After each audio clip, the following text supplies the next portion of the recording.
de... Ça va? Oui, oui. Au nom de l'association qui est en train d'être mise sur pied, d'être créée, vous avez constaté que le temple est magnifique, il a été restauré vraiment très très bien, et il serait dommage de ne pas pouvoir, disons, aller jusqu'au bout en installant un orgue. Bon, déjà, on vous a dit beaucoup de choses à ce sujet-là, donc je ne vais pas allonger par un discours un peu plus long, mais nous souhaitons créer donc une association pour faire vivre cette salle en dehors des célébrations qui seront faites ici, et on souhaite surtout que tout le monde puisse participer à ça, c'est-à-dire que ce soit vraiment une œuvre collective.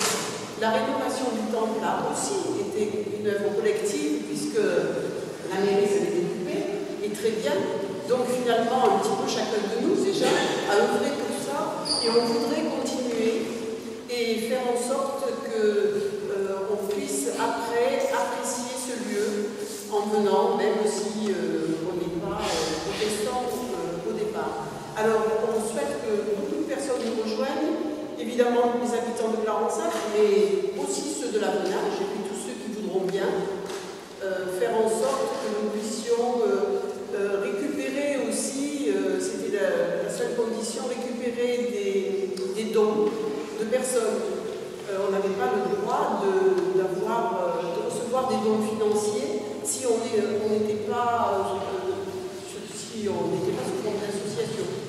Donc c'est aussi pour ça qu'on a créé cette association. La cotisation a été mise à un prix vraiment très modeste, mais ce sera un encouragement pour tous de voir que beaucoup de personnes sont inscrites. En plus, plus il y aura de participants, et plus on pourra faire appel à des mécènes pour recevoir des dons, pour nous aider à installer ce bel ordre.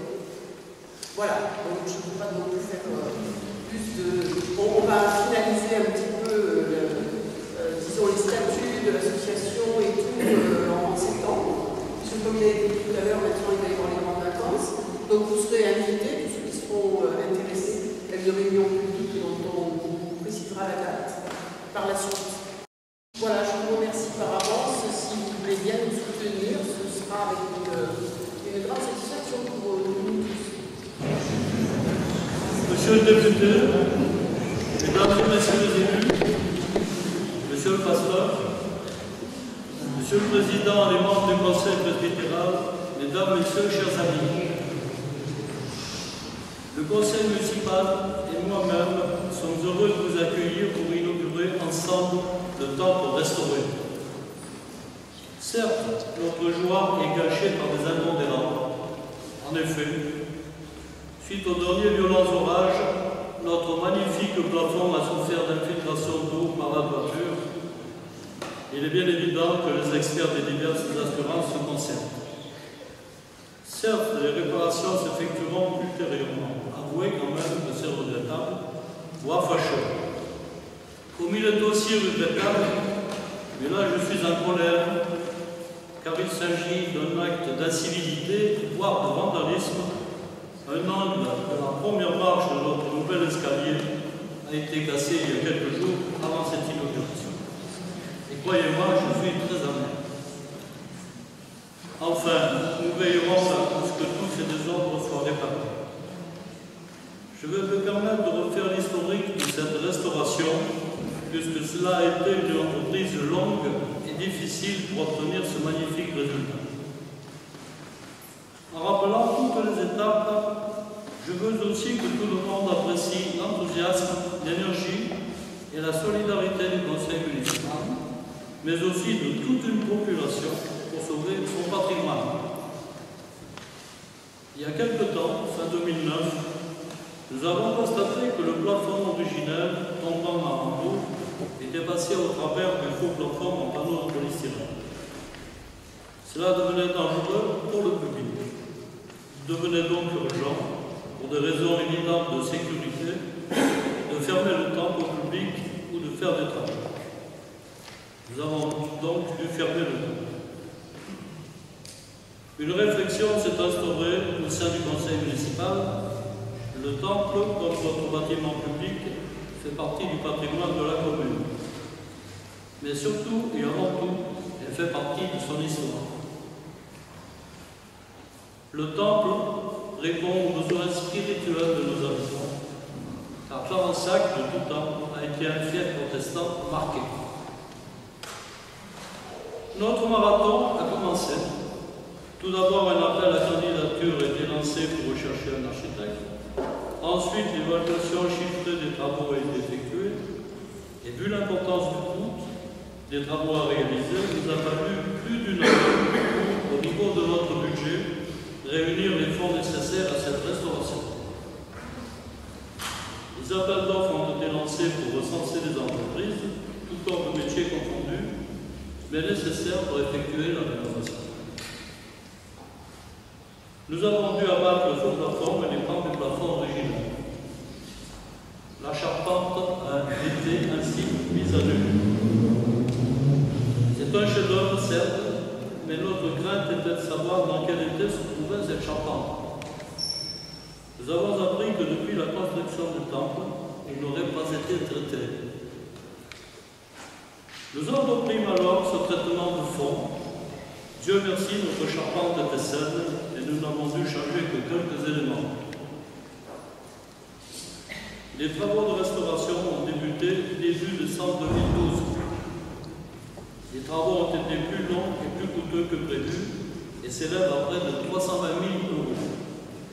C'est une somme importante pour notre collectivité, mais nécessaire car Clarensac, fief protestant, se devait de retrouver son culte.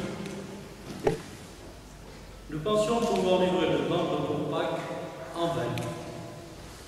Il a fallu découper les murs sur toute la partie haute, ce qui n'était pas prévu non plus. Cela a considérablement ralenti les travaux, mais enfin le résultat est là. Les barrières de protection des coursives ont été rehaussées et mises aux normes de sécurité. Une nouvelle main courante pour les coiffes. 2 salles de réunion ont été construites à l'étage de Chantal Portos, ce qui n'existe pas justement. Au rez-de-chaussée, tout le bloc sanitaire a été refait entièrement. Des toilettes sont réservées aux personnes handicapées. Sur l'autre aile se trouve le bureau de M. le pasteur.